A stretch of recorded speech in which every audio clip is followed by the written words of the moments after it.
जय हिंद प्यारे साथियों। तो कैसे हैं आप सभी। आशा करते हैं कि आप सभी स्वस्थ होंगे और अपने अपने स्टडी में व्यस्त होंगे। साथियों, आज के इस वीडियो में हम यूपी होमगार्ड भर्ती 2026 के लिए जीके का प्रैक्टिस सेट नंबर 5 लेकर उपस्थित हुए हैं, जिसमें हम टॉप 100 इंपॉर्टेंट एमसीक्यूज देखने वाले हैं जो कि होमगार्ड सिलेबस के अकॉर्डिंग है। तो सभी एक्सपेक्टेड और इम्पॉर्टेंट एमसीक्यूज है। आपको होने वाले पेपर 25, 26, 27 अप्रैल को कुछ इसी टाइप के क्वेश्चन आंसर्स देखने को मिलेंगे। तो चलिए वीडियो को स्टार्ट करते हैं। यदि आप हमारे चैनल पर नए हैं तो चैनल को सब्सक्राइब और वीडियो को एक लाइक जरूर कर दें। और आप हमें वीडियो के अंत में बताएंगे कि आपके इस सेट से कितने क्वेश्चन के आंसर राइट थे, जिससे आपकी तैयारी का अंदाजा लग सकेगा। तो चलिए शुरू करते हैं। क्वेश्चन नंबर 1, भारतीय संविधान में लोकतांत्रिक समाजवाद की अवधारणा किस संशोधन द्वारा स्पष्ट रूप से जोड़ी गई।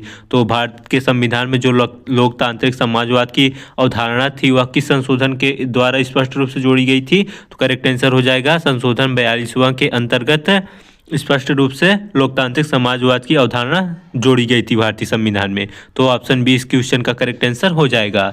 चलिए अगला क्वेश्चन देखते हैं। क्वेश्चन नंबर 2 है, भारत में जैव विविधता अधिनियम किस वर्ष लागू हुआ। तो भारत में जैव विविधता अधिनियम किस वर्ष लागू किया गया था। तो करेक्ट आंसर हो जाएगा सन 2002 में भारत में जैव विविधता अधिनियम लागू हुआ था। तो ऑप्शन सी इस क्वेश्चन का करेक्ट आंसर हो जाएगा। नेक्स्ट क्वेश्चन देखते हैं। क्वेश्चन नंबर 3 है, निम्न में से कौन सा तत्व मानव विकास सूचकांक HDI में गुणात्मक पहलू दर्शाता है। तो निम्न में से कौन सा सूचकांक है जो कि मानव विकास के पहलू को दर्शाता है, गुणात्मक पहलू को दर्शाता है। तो करेक्ट आंसर हो जाएगा औसत स्कूली शिक्षा जो होती है वह मानव के औसत गुणात्मक सूचकांक को दर्शाता है। तो औसत स्कूली शिक्षा ऑप्शन सी करेक्ट आंसर इसका हो जाएगा। चलिए अगले क्वेश्चन की ओर चलते हैं। क्वेश्चन नंबर 4 है, एग्रीकल्चर 4.0 का मुख्य आधार क्या है। तो एग्रीकल्चर जो 4.0 का मुख्य आधार है वह है डिजिटल एवं स्मार्ट तकनीकी। तो इस क्वेश्चन का ऑप्शन सी करेक्ट आंसर हो जाएगा। नेक्स्ट क्वेश्चन देखते हैं। क्वेश्चन नंबर 5 है, भारत में सार्वजनिक वितरण प्रणाली का संवैधानिक आधार किससे जुड़ा है। तो भारत में जो सार्वजनिक वितरण प्रणाली का संवैधानिक आधार है वह जो है नीति निर्देशक तत्वों से जुड़ा हुआ है। तो ऑप्शन बी इस क्वेश्चन का नीति निर्देशक तत्व करेक्ट आंसर हो जाएगा। नेक्स्ट क्वेश्चन देखते हैं। क्वेश्चन नंबर 6 है, उत्तर प्रदेश में सर्वाधिक सीमेंट उत्पादन किस क्षेत्र में होता है। तो यूपी के किस क्षेत्र में सर्वाधिक सीमेंट का उत्पादन किया जाता है। तो इस क्वेश्चन का करेक्ट आंसर हो जाएगा बुंदेलखंड में सर्वाधिक मात्रा में सीमेंट का उत्पादन किया जाता है यूपी में। तो ऑप्शन ए इस क्वेश्चन का बुंदेलखंड करेक्ट आंसर हो जाएगा। अगला क्वेश्चन है। क्वेश्चन नंबर 7 है, ग्रे रिवॉल्यूशन भारत में किससे संबंधित है। इंपॉर्टेंट क्वेश्चन है। तो ग्रे रिवॉल्यूशन भारत में किससे संबंधित है। तो ऑप्शन देखते हैं, उर्वरक से या मत्स्य पालन से या उर्वरक उत्पादन से या ऊन उत्पादन से। तो करेक्ट आंसर हो जाएगा ग्रे रिवॉल्यूशन जो है वह ऊन उत्पादन से संबंधित है। तो ऑप्शन डी इस क्वेश्चन का करेक्ट आंसर हो जाएगा। नेक्स्ट क्वेश्चन देखते हैं। क्वेश्चन नंबर 8 है, भारतीय संविधान में वित्त आयोग का उल्लेख किस अनुच्छेद में है। तो भारत के संविधान में वित्त आयोग का उल्लेख किस अनुच्छेद के अंतर्गत है। तो करेक्ट आंसर हो जाएगा अनुच्छेद 280 में भारत के वित्त आयोग का उल्लेख किया गया है, अनुच्छेद 280 में। तो ऑप्शन बी इस क्वेश्चन का करेक्ट आंसर हो जाएगा। अगला क्वेश्चन देखते हैं। क्वेश्चन नंबर 9 है, निम्न में से कौन सा संगठन वैश्विक व्यापार नियमों का निर्धारण करता है। तो करेक्ट आंसर हो जाएगा WTO संगठन जो होता है वह वैश्विक व्यापार नियमों का निर्धारण करता है, वर्ल्ड ट्रांसपोर्ट ऑर्गेनाइजेशन संस्था। तो ऑप्शन सी करेक्ट हो जाएगा। अगला क्वेश्चन है। क्वेश्चन नंबर 10 है, फेक न्यूज का सबसे गंभीर प्रभाव किस पर पड़ता है। तो फेक न्यूज़ें जो होती हैं उसका सबसे गंभीर प्रभाव जो है लोकतांत्रिक प्रक्रियाओं पर पड़ता है। तो ऑप्शन बी इस क्वेश्चन का करेक्ट आंसर हो जाएगा। अगला क्वेश्चन है। क्वेश्चन नंबर 11 है, भारत में राष्ट्रीय सुरक्षा परिषद NSC का अध्यक्ष कौन होता है। तो भारत में राष्ट्रीय सुरक्षा परिषद का अध्यक्ष जो होता है वह प्रधानमंत्री होता है। तो ऑप्शन डी इस क्वेश्चन का करेक्ट आंसर हो जाएगा। अगला क्वेश्चन है। क्वेश्चन नंबर 12 है, क्लाइमेट रिफ्यूजी शब्द का संबंध किससे है। तो क्लाइमेट रिफ्यूजी शब्द का संबंध जो है वह है जलवायु परिवर्तन जनित पलायन। तो ऑप्शन सी इस क्वेश्चन का करेक्ट आंसर हो जाएगा। यानी कि जो क्लाइमेट चेंज या जलवायु परिवर्तन से जो लोग इधर से उधर पलायन करते हैं, आते जाते हैं, तो उससे जो है क्लाइमेट रिफ्यूजी कहा जाता है। तो ऑप्शन सी इस क्वेश्चन का करेक्ट हो जाएगा। चलिए अगला क्वेश्चन देखते हैं। क्वेश्चन नंबर 13 है, भारतीय इतिहास में ड्रेनेज थ्योरी किसने प्रस्तुत की? तो भारत के इतिहास में जो ड्रेनेज थियरी थी किसके द्वारा प्रस्तुत की गई थी? तो यह दादा भाई नौरोजी ने ड्रेनेज थियरी को दिया था। तो ऑप्शन ए इस क्वेश्चन का करेक्ट आंसर हो जाएगा। अगला क्वेश्चन है, क्वेश्चन नंबर 14 है, उत्तर प्रदेश में पीलीभीत टाइगर रिजर्व किस नदी बेसिन में स्थित है? तो आपके होमगार्ड के लिए इंपॉर्टेंट क्वेश्चन है। तो उत्तर प्रदेश में पीलीभीत टाइगर रिजर्व जो है किस बेसिन नदी के बेसिन में स्थित है? तो करेक्ट आंसर हो जाएगा शारदा नदी बेसिन में पीलीभीत टाइगर रिजर्व स्थित है। तो ऑप्शन सी करेक्ट हो जाएगा। चलिए अगला क्वेश्चन देखते हैं। क्वेश्चन नंबर 15 है, भारत का पहला जयमंडल रिजर्व कौन सा था? तो भारत का सबसे पहला जयमंडल रिजर्व नीलगिरी जयमंडल रिजर्व था, नीलगिरी। तो ऑप्शन ए इस क्वेश्चन का करेक्ट आंसर हो जाएगा। अगला क्वेश्चन देखते हैं। क्वेश्चन नंबर 16 है, ई गवर्नेंस का प्राथमिक उद्देश्य क्या है? तो ई गवर्नेंस का प्राथमिक उद्देश्य है प्रशासनिक पारदर्शिता को देना। तो ऑप्शन बी इस क्वेश्चन का करेक्ट आंसर हो जाएगा। अगला क्वेश्चन है, क्वेश्चन नंबर 17 है, भारतीय अर्थव्यवस्था में अनौपचारिक क्षेत्र का सबसे बड़ा लक्षण क्या है? तो भारत के अर्थव्यवस्था में अनौपचारिक क्षेत्र का सबसे बड़ा लक्षण होता है सामाजिक सुरक्षा का अभाव। तो इस क्वेश्चन का ऑप्शन बी करेक्ट आंसर हो जाएगा। चलिए नेक्स्ट क्वेश्चन देखते हैं। क्वेश्चन नंबर 18 है, उत्तर प्रदेश का कौन सा जिला ब्रास उद्योग के लिए प्रसिद्ध है? तो करेक्ट आंसर हो जाएगा मुरादाबाद जिला जो है वह ब्रास उद्योग के लिए प्रसिद्ध माना जाता है। तो ऑप्शन ए इस क्वेश्चन का करेक्ट हो जाएगा। अगला क्वेश्चन है, क्वेश्चन नंबर 19 है, जलवायु समन क्लाइमेट मिटिगेशन का उद्देश्य क्या है? तो जलवायु समन का उद्देश्य होता है ग्रीन हाउस गैस कम करना।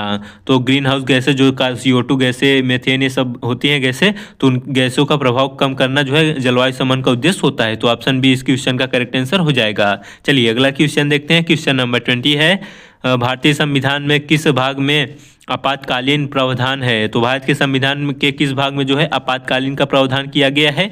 तो करेक्ट आंसर हो जाएगा भाग 18वें में आपातकालीन का प्रावधान किया गया है संविधान के भाग 18वें में। तो ऑप्शन डी इस क्वेश्चन का करेक्ट आंसर हो जाएगा। चलिए अगला क्वेश्चन देखते हैं। क्वेश्चन नंबर 21 है, सामाजिक पूंजी सोशल कैपिटल का तात्पर्य है? तो सामाजिक पूंजी का तात्पर्य किससे है? तो करेक्ट आंसर हो जाएगा सामाजिक विश्वास व नेटवर्क से है सामाजिक पूंजी का तात्पर्य। तो ऑप्शन बी इस क्वेश्चन का करेक्ट हो जाएगा। चलिए अगला क्वेश्चन देखते हैं। क्वेश्चन नंबर 22 है, भारत में सबसे अधिक प्राकृतिक गैस उत्पादन किस राज्य में होता है? तो भारत के किस राज्य में प्राकृतिक गैस का उत्पादन सबसे अधिक होता है? तो करेक्ट आंसर हो जाएगा गुजरात राज्य में प्राकृतिक गैस का उत्पादन सर्वाधिक मात्रा में किया जाता है। तो ऑप्शन ए इस क्वेश्चन का करेक्ट आंसर हो जाएगा। अगला क्वेश्चन है, क्वेश्चन नंबर 23 है, ब्लू फ्लैग सर्टिफिकेशन किससे संबंधित है? तो ब्लू फ्लैग सर्टिफिकेशन जो है वह समुद्री तट से संबंधित है। तो ऑप्शन बी इस क्वेश्चन का करेक्ट हो जाएगा। अगला क्वेश्चन है, क्वेश्चन नंबर 24 है, भारतीय इतिहास में अखिल भारतीय ट्रेड यूनियन कांग्रेस की स्थापना कब हुई? तो भारत के इतिहास में अखिल भारतीय ट्रेड यूनियन कांग्रेस की स्थापना किस वर्ष हुई थी? तो यह हुई थी सन 1920 में। तो ऑप्शन बी इस क्वेश्चन का करेक्ट हो जाएगा। अगला क्वेश्चन है, क्वेश्चन नंबर 25 है, उत्तर प्रदेश में सर्वाधिक चीनी मिलें किस क्षेत्र में हैं? तो यूपी के किस क्षेत्र में सर्वाधिक चीनी मिलें हैं? तो करेक्ट आंसर हो जाएगा पश्चिमी उत्तर प्रदेश में सर्वाधिक चीनी मिलें हैं। तो ऑप्शन सी पश्चिमी उत्तर प्रदेश करेक्ट हो जाएगा। अगला क्वेश्चन है, क्वेश्चन नंबर 26 है, डिजिटल भुगतान को बढ़ावा देने वाली यूपीआई प्रणाली किसके द्वारा विकसित की गई? तो यूपीआई प्रणाली किसके द्वारा विकसित की गई थी? करेक्ट इंपॉर्टेंट क्वेश्चन है। तो करेक्ट आंसर हो जाएगा एनपीसीआई के द्वारा यूपीआई प्रणाली विकसित की गई है। तो ऑप्शन सी इस क्वेश्चन का करेक्ट आंसर हो जाएगा। अगला क्वेश्चन है, क्वेश्चन नंबर 27 है, नगरीय ऊष्मा द्वीप प्रभाव अर्बन हीट आइलैंड का मुख्य कारण क्या है? तो नगरीय ऊष्मा द्वीप प्रभाव का जो मुख्य कारण होता है वह कंक्रीट संरचना, यानी कि उनकी जो बनावट है वह कंक्रीटी रूप की है, कंक्रीटों से बनी है, इसलिए ऊष्मा ज़्यादा उत्पन्न होता है, जिसे अर्बन हीट आइलैंड कहा जाता है। तो कंक्रीट संरचना इस क्वेश्चन का करेक्ट आंसर ऑप्शन बी हो जाएगा। अगला क्वेश्चन है, क्वेश्चन नंबर 28 है, भारत में पहला परमाणु परीक्षण किस स्थान पर हुआ था? तो भारत का पहला परमाणु परीक्षण जो है वह पोखरण नामक स्थान पे हुआ था, जो कि राजस्थान राज्य में स्थित है। तो ऑप्शन ए इस क्वेश्चन का करेक्ट आंसर हो जाएगा। चलिए अगला क्वेश्चन देखते हैं। क्वेश्चन नंबर 29 है, राष्ट्रीय आपदा प्रबंधन अधिनियम किस वर्ष लागू हुआ? तो राष्ट्रीय आपदा प्रबंधन जो अधिनियम लागू हुआ सन 2005 में लागू हुआ। तो ऑप्शन सी इस क्वेश्चन का करेक्ट आंसर हो जाएगा। अगला क्वेश्चन देखते हैं। क्वेश्चन नंबर 30 है, उत्तर प्रदेश का कौन सा शिल्प यूनेस्को द्वारा मान्यता प्राप्त है? तो यूपी का कौन सा शिल्प है जो कि यूनेस्को संस्था द्वारा मान्यता प्राप्त है? तो करेक्ट आंसर हो जाएगा चिकनकारी जो है शिल्पकला है वह भारत की यूनेस्को संस्था से मान्यता प्राप्त है। तो ऑप्शन बी इस क्वेश्चन का चिकनकारी करेक्ट आंसर हो जाएगा। चलिए अगला क्वेश्चन देखते हैं। क्वेश्चन नंबर 31 है, ग्रीन हाइड्रोजन का प्रमुख लाभ क्या है? तो ग्रीन हाइड्रोजन का प्रमुख लाभ होता है शून्य कार्बन उत्सर्जन। तो ग्रीन हाइड्रोजन परमाणु से जो होता है शून्य मात्रा में कार्बन का उत्सर्जन होता है, इसलिए प्रमुख लाभ माना जाता है ग्रीन हाइड्रोजन से। तो ऑप्शन बी इस क्वेश्चन का करेक्ट आंसर हो जाएगा। चलिए नेक्स्ट क्वेश्चन देखते हैं। क्वेश्चन नंबर 32 है, भारतीय संविधान में समवर्ती सूची की अवधारणा किस देश से ली गई है? तो हमारे भारत का जो संविधान लिया गया है तो उसमें समवर्ती सूची की अवधारणा देश से ली गई है। तो करेक्ट आंसर हो जाएगा यह ऑस्ट्रेलिया देश से समवर्ती सूची की अवधारणा ली गई है। तो ऑप्शन सी इस क्वेश्चन का करेक्ट आंसर हो जाएगा। चलिए नेक्स्ट क्वेश्चन देखते हैं। क्वेश्चन नंबर 33 है, राष्ट्रीय हरित अधिकरण एनजीटी की स्थापना कब हुई? तो राष्ट्रीय हरित अधिकरण एनजीटी की स्थापना सन 2010 में की गई थी। तो ऑप्शन बी इस क्वेश्चन का करेक्ट आंसर हो जाएगा। चलिए अगला क्वेश्चन देखते हैं। क्वेश्चन नंबर 34 है, उत्तर प्रदेश में आयोजित कुंभ माघ मेला किस नदी के तट पर लगता है? तो उत्तर प्रदेश में जो आयोजित कुंभ मेला और माघ मेला होता है वह किस नदी के तट पर लगता है? ऑप्शन देखते हैं, गंगा या यमुना या सरस्वती या सभी। तो उपर्युक्त सभी नदियों के किनारे तट पर कुंभ मेले का आयोजन किया जाता है। तो ऑप्शन डी उपर्युक्त सभी करेक्ट आंसर हो जाएगा। चलिए नेक्स्ट क्वेश्चन देखते हैं। क्वेश्चन नंबर 35 है, विश्व जल दिवस कब मनाया जाता है? इंपॉर्टेंट क्वेश्चन है। तो विश्व जल दिवस 22 मार्च को मनाया जाता है। तो ऑप्शन बी इस क्वेश्चन का करेक्ट आंसर हो जाएगा। चलिए अगला क्वेश्चन देखते हैं। क्वेश्चन नंबर 36 है, भारत में राष्ट्रीय आय की गणना कौन करता है? तो भारत में राष्ट्रीय आय की गणना CSO यानी एसओ संस्था द्वारा किया जाता है। तो ऑप्शन सी इस क्वेश्चन का करेक्ट आंसर हो जाएगा। चलिए नेक्स्ट क्वेश्चन देखते हैं। क्वेश्चन नंबर 37 है, साइबर स्पेस को किस पीढ़ी का युद्ध क्षेत्र माना जाता है? तो साइबर स्पेस को जो है 5वीं पीढ़ी का युद्ध क्षेत्र माना जाता है। तो ऑप्शन बी इस क्वेश्चन का करेक्ट आंसर हो जाएगा। अगला क्वेश्चन है। क्वेश्चन नंबर 38 है, उत्तर प्रदेश में पंचायती राज के अंतर्गत ग्राम सभा का अध्यक्ष कौन होता है? तो उत्तर प्रदेश में पंचायती राज के अंतर्गत ग्राम सभा का अध्यक्ष कौन होता है? तो करेक्ट आंसर हो जाएगा ग्राम प्रधान होता है। तो ऑप्शन ए इस क्वेश्चन का करेक्ट हो जाएगा। चलिए नेक्स्ट क्वेश्चन देखते हैं। क्वेश्चन नंबर 39 है, भारत में पहली बार जनसंख्या नीति कब घोषित की गई? तो भारत में पहली बार जनसंख्या नीति 1962 में घोषित की गई। तो ऑप्शन बी इस क्वेश्चन का करेक्ट आंसर हो जाएगा। चलिए अगला क्वेश्चन देखते हैं। क्वेश्चन नंबर 40 है, सस्टेनेबल डेवलपमेंट गोल्स कितने हैं? तो सस्टेनेबल डेवलपमेंट गोल्स पूरे 17 हैं। तो ऑप्शन सी इस क्वेश्चन का करेक्ट आंसर हो जाएगा। अगला क्वेश्चन है। क्वेश्चन नंबर 41 है, भारतीय संविधान में अल्पसंख्यकों के अधिकार किस अनुच्छेद में है? तो भारत के संविधान में अल्पसंख्यकों के अधिकार अनुच्छेद 29 से 30 के तहत हैं। तो ऑप्शन बी इस क्वेश्चन का करेक्ट आंसर हो जाएगा। चलिए नेक्स्ट क्वेश्चन देखते हैं। क्वेश्चन नंबर 42 है, उत्तर प्रदेश में सर्वाधिक वर्षा किस क्षेत्र में होती है? तो यूपी में सर्वाधिक वर्षा किस क्षेत्र में होती है?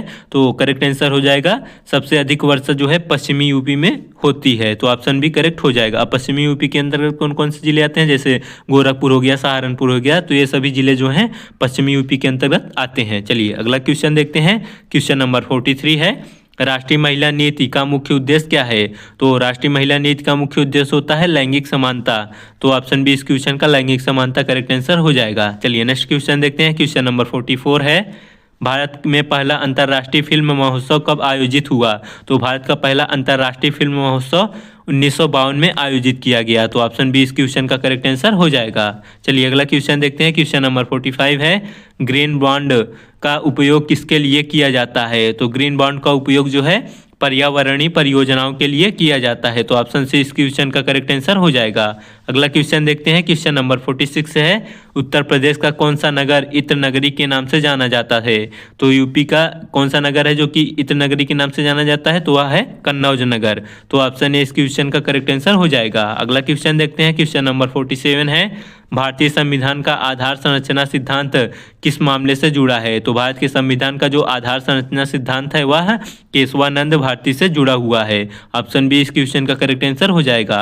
अगला क्वेश्चन है। क्वेश्चन नंबर 48 है, विश्व खाद्य सुरक्षा सूचकांक किस संस्था द्वारा जारी किया जाता है? तो विश्व खाद्य सुरक्षा सूचकांक जो है वह इकोनॉमिस्ट इंटेलिजेंस यूनिट संस्था द्वारा जो है जारी किया जाता है। तो ऑप्शन सी इस क्वेश्चन का करेक्ट हो जाएगा। अगला क्वेश्चन देखते हैं। क्वेश्चन नंबर 49 है, उत्तर प्रदेश में सर्वाधिक गेहूं उत्पादन किस क्षेत्र में होता है? तो यूपी के किस क्षेत्र में गेहूं का सर्वाधिक मात्रा में उत्पादन किया जाता है? तो यह किया जाता है हमारे पश्चिमी यूपी में गेहूं में सर्वाधिक उत्पादन किया जाता है। तो ऑप्शन सी करेक्ट हो जाएगा। पश्चिमी यूपी में क्यों किया जाता है? क्योंकि यहाँ पर जलोढ़ मिट्टी पाई जाती है और सिंचाई की उपलब्धता अधिक होती है। और इसके प्रमुख जिले जो है पश्चिमी यूपी के, जैसे मेरठ हो गया, बुलंदशहर, सहारनपुर, आगरा जैसे प्रमुख जिले पश्चिमी यूपी के अंतर्गत आते हैं। तो चलिए नेक्स्ट क्वेश्चन देखते हैं।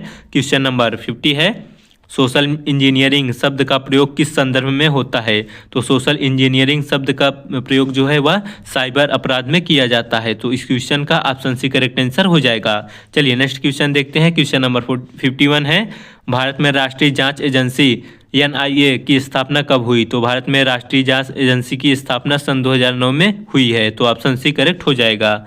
अगला क्वेश्चन देखते हैं। क्वेश्चन नंबर 52 है, उत्तर प्रदेश का राजकीय पुष्प कौन सा है? तो इजी क्वेश्चन है। तो कौन सा है उत्तर प्रदेश का राजकीय पुष्प? तो आप लोग इस क्वेश्चन का आंसर हमें कमेंट बॉक्स में बताएंगे, क्योंकि इजी और इम्पॉर्टेंट क्वेश्चन है। यदि आप यूपी से हैं तो आपको इतना नॉलेज अवश्य होना चाहिए, आप जरूर बताएंगे। चलिए नेक्स्ट क्वेश्चन देखते हैं। क्वेश्चन नंबर 53 है, वैश्विक भूख सूचकांक में भारत का मूल्यांकन किस आधार पर होता है? तो वैश्विक भूख सूचकांक में जो है मूल्यांकन भारत में चार सांकेतक पर होता है। तो 4 सांकेतक कैसे होते हैं? देखिए, जो वैश्विक भूख सूचकांक GHI है, यह एक ऐसा उपकरण है जो क्षेत्रीय और राष्ट्रीय स्तर पर भूख को मापता है और ट्रैक करता है, जो कि भारत में 4 प्रकार के हैं। तो 4 प्रकार के कौन कौन से हैं आपको बता देते हैं। अल्पपोषण है, और चाइल्ड वेस्टिंग है, चाइल्ड स्टंटिंग है, और बाल मृत्यु दर है। तो ये 4 सूचकांक हैं जिससे कि वैश्विक भूख सूचकांक का मापन मूल्यांकन किया जाता है इन 4 संकेतों के आधार पर।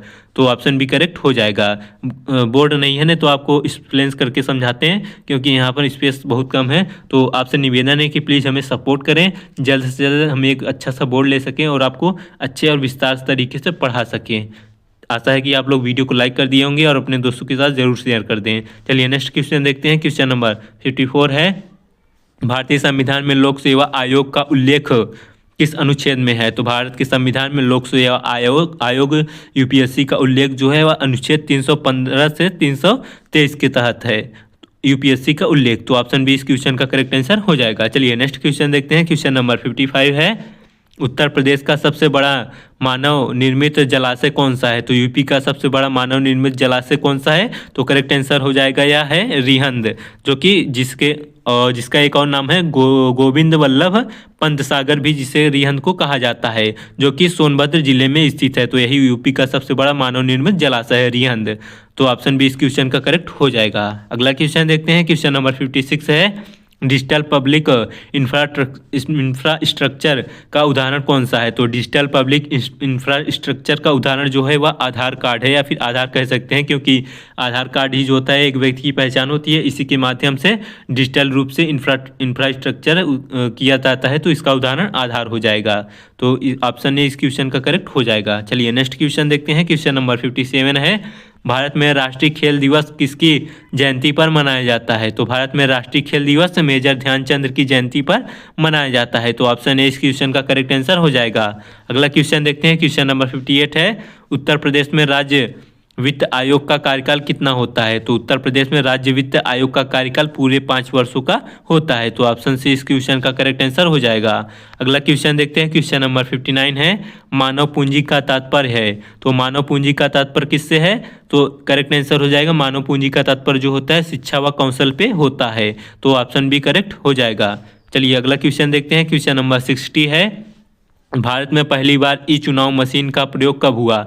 तो भारत में पहली बार ई चुनाव मशीन का प्रयोग 1982 में किया गया। तो ऑप्शन सी इस क्वेश्चन का करेक्ट आंसर हो जाएगा। अगला क्वेश्चन देखते हैं। क्वेश्चन नंबर 61 है, उत्तर प्रदेश का सबसे बड़ा औद्योगिक क्षेत्र कौन सा है? तो यूपी का सबसे बड़ा औद्योगिक क्षेत्र नोएडा क्षेत्र है, क्योंकि यहाँ पर IT सेक्टर और कंप्यूटर डेवलपमेंट वगैरह जो है कंपनियाँ बड़ी बड़ी यहीं पर हैं, नोएडा में ही हैं। तो नोएडा करेक्ट आंसर यूपी का हो जाएगा। चलिए अगला क्वेश्चन देखते हैं। क्वेश्चन नंबर 62 है, राष्ट्रीय स्वच्छ गंगा मिशन किस मंत्रालय के अंतर्गत है? तो राष्ट्रीय स्वच्छ गंगा मिशन जो है वह जल शक्ति मंत्रालय के अंतर्गत आता है। तो इस क्वेश्चन का ऑप्शन ए करेक्ट आंसर हो जाएगा। अगला क्वेश्चन देखते हैं। क्वेश्चन नंबर 63 है, भारत में मॉनेटरी पॉलिसी कमेटी में कितने सदस्य होते हैं? तो भारत में जो मॉनेटरी पॉलिसी कमेटी होती है उसमें 6 सदस्य होते हैं। तो ऑप्शन सी इस क्वेश्चन का करेक्ट आंसर हो जाएगा।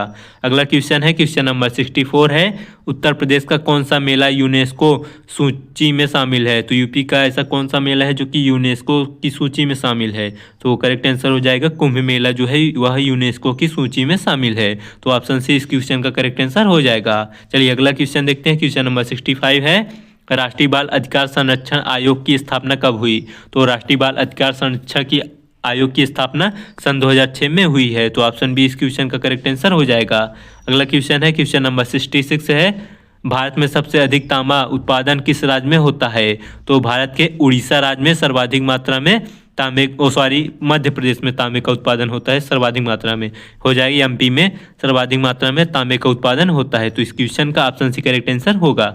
चलिए अगला क्वेश्चन देखते हैं। क्वेश्चन नंबर 67 है, लोकतंत्र का चौथा स्तंभ किसे कहा जाता है? तो लोकतंत्र का चौथा स्तंभ किसे कहा जाता है? तो ऑप्शन को देखते हैं, न्यायपालिका को या मीडिया को या कार्यपालिका को या विधायिका को? तो करेक्ट आंसर हो जाएगा मीडिया को लोकतंत्र का चौथा स्तंभ कहा जाता है। तो ऑप्शन बी इस क्वेश्चन का करेक्ट आंसर हो जाएगा। अगला क्वेश्चन देखते हैं। क्वेश्चन नंबर 68 है, विश्व उपभोक्ता अधिकार दिवस कब मनाया जाता है? तो विश्व उपभोक्ता अधिकार दिवस 15 मार्च को मनाया जाता है। तो ऑप्शन बी इस क्वेश्चन का करेक्ट आंसर हो जाएगा। नेक्स्ट क्वेश्चन देखते हैं। क्वेश्चन नंबर 69 है, भारतीय संविधान में विशेष दर्जा की अवधारणा किस अनुच्छेद से जुड़ी हुई है? तो भारतीय संविधान में विशेष दर्जा की अवधारणा जो है अनुच्छेद 370 के तहत जुड़ी हुई है, 370। तो इस क्वेश्चन का ऑप्शन सी करेक्ट आंसर हो जाएगा। अगला क्वेश्चन देखते हैं। क्वेश्चन नंबर 70 है, उत्तर प्रदेश में सर्वाधिक दलहन उत्पादन किस क्षेत्र में होता है? तो यूपी के किस क्षेत्र में सर्वाधिक मात्रा में दलहन का उत्पादन किया जाता है? तो करेक्ट आंसर हो जाएगा बुंदेलखंड में सर्वाधिक मात्रा में दलहनें उत्पादन की जाती हैं। तो ऑप्शन बी इस क्वेश्चन का करेक्ट आंसर हो जाएगा। चलिए नेक्स्ट क्वेश्चन देखते हैं। क्वेश्चन नंबर 71 है, राष्ट्रीय निवेश एवं अवसंरचना कोष का उद्देश्य क्या है? तो राष्ट्रीय निवेश एवं अवसंरचना कोष का उद्देश्य होता है इंफ्रास्ट्रक्चर निवेश। तो इस क्वेश्चन का ऑप्शन बी इंफ्रास्ट्रक्चर निवेश करेक्ट आंसर हो जाएगा। अगला क्वेश्चन है क्वेश्चन नंबर 72 है, भारत का सबसे पुराना स्टॉक एक्सचेंज कौन सा है? तो भारत का सबसे पुराना स्टॉक एक्सचेंज जो है वह BSE है। तो ऑप्शन बी इस क्वेश्चन का करेक्ट आंसर हो जाएगा। अगला क्वेश्चन है क्वेश्चन नंबर 73 है, उत्तर प्रदेश का कौन सा जिला कालीन उद्योग के लिए प्रसिद्ध है? तो यूपी का कौन सा जिला है जो कि कालीन उद्योग के लिए प्रसिद्ध है? तो करेक्ट आंसर हो जाएगा भदोही जिला जो है वह कालीन उद्योग के लिए प्रसिद्ध है। तो ऑप्शन बी इस क्वेश्चन का करेक्ट हो जाएगा। अगला क्वेश्चन देखते हैं। क्वेश्चन नंबर 74 है, विश्व जनसंख्या दिवस कब मनाया जाता है? तो 11 जुलाई को विश्व जनसंख्या दिवस के रूप में मनाया जाता है। तो ऑप्शन सी इस क्वेश्चन का करेक्ट हो जाएगा। अगला क्वेश्चन देखते हैं। क्वेश्चन नंबर 75 है, भारत में राष्ट्रीय मानव अधिकार आयोग का अध्यक्ष कौन होता है? तो भारत में राष्ट्रीय मानव अधिकार आयोग का अध्यक्ष पूर्व मुख्य न्यायाधीश होता है। तो ऑप्शन बी इस क्वेश्चन का करेक्ट आंसर हो जाएगा। चलिए नेक्स्ट क्वेश्चन देखते हैं। क्वेश्चन नंबर 76 है, उत्तर प्रदेश में सर्वाधिक वन्यजीव अभ्यारण्य किस मंडल में है? तो यूपी के किस मंडल में सर्वाधिक वन्यजीव अभ्यारण्य है? तो करेक्ट आंसर हो जाएगा मेरठ मंडल में सर्वाधिक वन्यजीव अभ्यारण्य है, जिसमें हस्तिनापुर और वन्यजीव विहार ये सभी प्रकार के वन्यजीव अभ्यारण्य आते हैं। तो इस क्वेश्चन का ऑप्शन ए करेक्ट आंसर हो जाएगा। नेक्स्ट क्वेश्चन देखते हैं। क्वेश्चन नंबर 77 है, ग्रीन वॉशिंग शब्द किससे संबंधित है? तो ग्रीन वॉशिंग शब्द जो है वह भ्रामक पर्यावरणीय दावा से संबंधित होता है, ग्रीन वॉशिंग शब्द। तो ऑप्शन बी इस क्वेश्चन का करेक्ट आंसर हो जाएगा। अगला क्वेश्चन देखते हैं। क्वेश्चन नंबर 78 है, भारत का सबसे बड़ा लौह अयस्क उत्पादक राज्य कौन सा है? तो भारत का सबसे बड़ा लौह अयस्क उत्पादक राज्य उड़ीसा राज्य है। तो इस क्वेश्चन का ऑप्शन सी करेक्ट आंसर हो जाएगा। अगला क्वेश्चन देखते हैं। क्वेश्चन नंबर 79 है, उत्तर प्रदेश का सबसे पुराना नगर निगम कौन सा है? तो यूपी का सबसे पुराना नगर निगम कानपुर नगर निगम है। तो ऑप्शन बी इस क्वेश्चन का करेक्ट आंसर हो जाएगा। अगला क्वेश्चन है क्वेश्चन नंबर 80 है, राष्ट्रीय खाद्य सुरक्षा अधिनियम किस वर्ष लागू हुआ? तो राष्ट्रीय खाद्य सुरक्षा अधिनियम 2013 में लागू हुआ। तो इस क्वेश्चन का ऑप्शन सी करेक्ट आंसर हो जाएगा। अगला क्वेश्चन देखते हैं। क्वेश्चन नंबर 81 है, भारत में राष्ट्रीय जल नीति का नवीनतम संस्करण कब हुआ? तो भारत में राष्ट्रीय जल नीति का नवीनतम संस्करण सन 2012 में हुआ। तो इस क्वेश्चन का ऑप्शन बी करेक्ट आंसर हो जाएगा। अगला क्वेश्चन देखते हैं। क्वेश्चन नंबर 82 है, उत्तर प्रदेश में सर्वाधिक पशुधन किस क्षेत्र में पाया जाता है? तो यूपी में सर्वाधिक पशुधन जो है वह पश्चिमी यूपी में पाए जाते हैं। तो इस क्वेश्चन का ऑप्शन सी करेक्ट आंसर हो जाएगा। अगला क्वेश्चन है क्वेश्चन नंबर 83 है, विश्व प्रेस स्वतंत्रता दिवस कब मनाया जाता है? तो विश्व प्रेस स्वतंत्रता दिवस 3 मई को मनाया जाता है। तो ऑप्शन बी इस क्वेश्चन का करेक्ट आंसर हो जाएगा। अगला क्वेश्चन देखते हैं, क्वेश्चन नंबर 84 है, भारतीय संविधान में धर्मनिरपेक्ष शब्द कब जोड़ा गया? तो भारत के संविधान में धर्मनिरपेक्ष शब्द सन 1976 में जोड़ा गया है, 1976 में। तो ऑप्शन सी इस क्वेश्चन का करेक्ट आंसर हो जाएगा। अगला क्वेश्चन देखते हैं, क्वेश्चन नंबर 85 है, उत्तर प्रदेश का कौन सा नगर संगीत नगरी के नाम से जाना जाता है? तो करेक्ट आंसर हो जाएगा वाराणसी नगर जो है यूपी के संगीत नगरी के नाम से जाना जाता है। तो इस क्वेश्चन का ऑप्शन बी करेक्ट आंसर हो जाएगा। अगला क्वेश्चन देखते हैं, क्वेश्चन नंबर 86 है, राष्ट्रीय स्टार्टअप नीति का मुख्य उद्देश्य क्या है? तो राष्ट्रीय स्टार्टअप नीति का मुख्य उद्देश्य होता है नवाचार को बढ़ावा देना। तो ऑप्शन बी इस क्वेश्चन का करेक्ट आंसर हो जाएगा। अगला क्वेश्चन देखते हैं, क्वेश्चन नंबर 87 है, भारत में राष्ट्रीय आयुर्विज्ञान आयोग कब बना? तो भारत में राष्ट्रीय आयुर्विज्ञान आयोग सन 2019 में बनाया गया। तो इस क्वेश्चन का ऑप्शन बी करेक्ट आंसर हो जाएगा। अगला क्वेश्चन देखते हैं, क्वेश्चन नंबर 88 है, उत्तर प्रदेश में सबसे लंबी नहर कौन सी है? तो यूपी की सबसे लंबी नहर शारदा नहर है। तो इस क्वेश्चन का ऑप्शन ए करेक्ट आंसर हो जाएगा। अगला क्वेश्चन है, क्वेश्चन नंबर 89 है, विश्व वृद्धाजन दिवस कब मनाया जाता है? तो विश्व वृद्धाजन दिवस 1 अक्टूबर को मनाया जाता है। तो ऑप्शन ए इस क्वेश्चन का करेक्ट आंसर हो जाएगा। अगला क्वेश्चन है, क्वेश्चन नंबर 90 है, भारत में सबसे बड़ा पेट्रोलियम रिफाइनरी परिसर कहाँ है? तो भारत में सबसे बड़ा पेट्रोलियम रिफाइनरी परिसर जमावनगर में है, जामनगर में। तो ऑप्शन ए इस क्वेश्चन का करेक्ट आंसर हो जाएगा। चलिए अगला क्वेश्चन देखते हैं, क्वेश्चन नंबर 91 है, उत्तर प्रदेश में लोक सेवा आयोग की स्थापना कब हुई? तो उत्तर प्रदेश में लोक सेवा आयोग की स्थापना 1937 में हुई है। तो ऑप्शन बी इस क्वेश्चन का करेक्ट आंसर हो जाएगा। अगला क्वेश्चन है, क्वेश्चन नंबर 92 है, राष्ट्रीय डिजिटल स्वास्थ्य मिशन का उद्देश्य क्या है? तो राष्ट्रीय डिजिटल स्वास्थ्य मिशन का उद्देश्य होता है डिजिटल हेल्थ आईडी देना। तो इस क्वेश्चन का ऑप्शन भी करेक्ट आंसर हो जाएगा। अगला क्वेश्चन है, क्वेश्चन नंबर 93 है, भारत का सबसे बड़ा मैनग्रोव वन क्षेत्र कौन सा है? तो भारत का सबसे बड़ा मैनग्रोव वन क्षेत्र जो है वह सुंदरवन वन क्षेत्र है। तो ऑप्शन सी इस क्वेश्चन का करेक्ट आंसर हो जाएगा। अगला क्वेश्चन देखते हैं, क्वेश्चन नंबर 94 है, उत्तर प्रदेश में राज्य आपदा प्रबंधन प्राधिकरण का अध्यक्ष कौन होता है? तो यूपी में जो राज्य आपदा प्रबंधन प्राधिकरण का अध्यक्ष होता है वह मुख्यमंत्री होता है। तो ऑप्शन बी इस क्वेश्चन का करेक्ट आंसर हो जाएगा। अगला क्वेश्चन देखते हैं, क्वेश्चन नंबर 95 है, विश्व पर्यटन दिवस कब मनाया जाता है? तो विश्व पर्यटन दिवस 27 सितंबर को मनाया जाता है। तो ऑप्शन बी इस क्वेश्चन का करेक्ट आंसर हो जाएगा।